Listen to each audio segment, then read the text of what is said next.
دڵمان ترسی خوای تیا لاوازە، دڵمان ئیمانی تیا لاوازە، دڵمان خۆشەویستی خوا تیا لاوازە.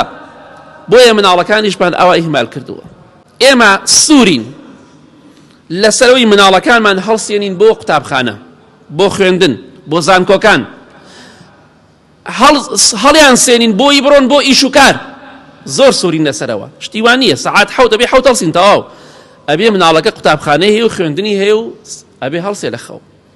بۆ عیبمان هەیە لە ساڵێک هەمانە یەک ڕۆژێ مناڵەکەی غایب نابێ، باوکو دایکی هەڵی دەسێنێ.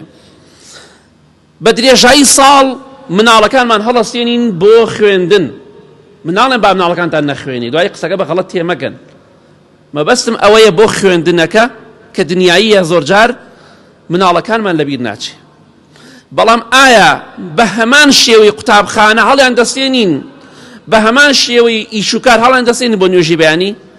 مناڵەکان هەڵسن نوێژی بەیانی بکەن، هەڵیان دەستێنین زۆر بەمان نابا بخۆی بخەوێ.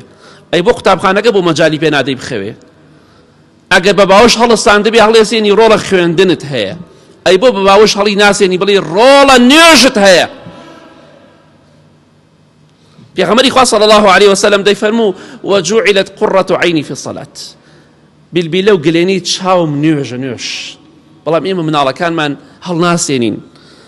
تەماشا دەکەی هۆکارەکەی چییە؟ خەلەلەکە لەوەدایە دڵمان ترسی خوای تیا لاوازە، دڵمان ئیمانی تیا لاوازە، دڵمان خۆشەویستی خوا تیا لاوازە. بۆیە مناڵەکانیشمان ئەوە ئیهمال کردووە. با بە خۆمان دابچینەوە. ڕۆژێ دێ خوای گەورە لەسەر هەموو شتێک محاسەبمان دەکا.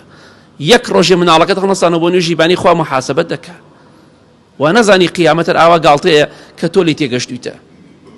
با بە خۆمان دابچینەوە، بیرێک لە خۆمان بکەینەوە، بیرێک لەو بکەینەوە ئێمە چەندێک ئیهمالین بەرامبەر بە خوای پەروەردگار و بۆ دنیای چەندێ بێعەیبین.